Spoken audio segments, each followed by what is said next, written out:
Usually after creating a content type, it's a good idea to create a piece of content, whether it's fake or real, just so you get a sense of if the settings are right for what you're expecting.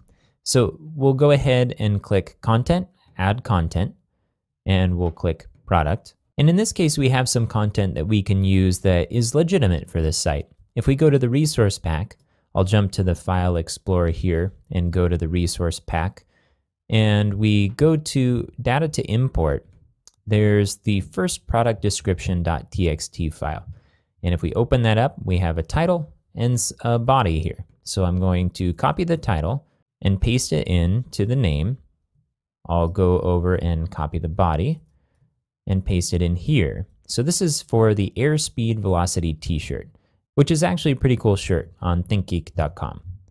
I'm going to scroll down here, and for the image, we'll choose File, and we can pull this from our resource pack directory as well. It's going to be in the product images right here.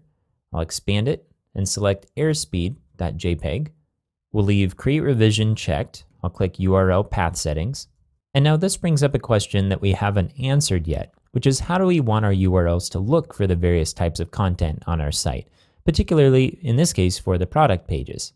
The URL is pretty important for SEO purposes, and we want it to be rich with keywords. A good, fairly easy approach is to then use the title as the URL. And we talked about how to do this in the Build Your First Drupal 7 website collection using the Path Auto module. Now, URLs are pretty easy to change before you go live with a site, but as soon as you have URLs public and being used, then there's more that you have to take into account before you change them. You need to take into account whether that page has been indexed and we have to redirect using a 403 redirect, or if the URL is being used in other contexts. For now, we can go ahead and keep this as is and think about our URL strategy later on. As long as we don't start referencing these URLs in other content, we should be okay. So we'll leave this as is for now. I'm going to check comment settings. These are closed, which is what we want. Authoring information, authored by admin. Now when this site goes live, if we're going to have product pages be on their own pages, which we don't know yet if that's the case because we don't have any wireframes that indicate that that's the case, then we're going to possibly display the author of the product write-up. In this case, we don't want it to show admin. That's not very descriptive.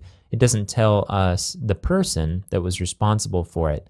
So we'd probably want to reassociate this piece of content with one of our real contributors. If we ourselves are a real contributor, then we may want to change admin to our actual real name or use a different account that has fewer permissions to do the contributing part of our work.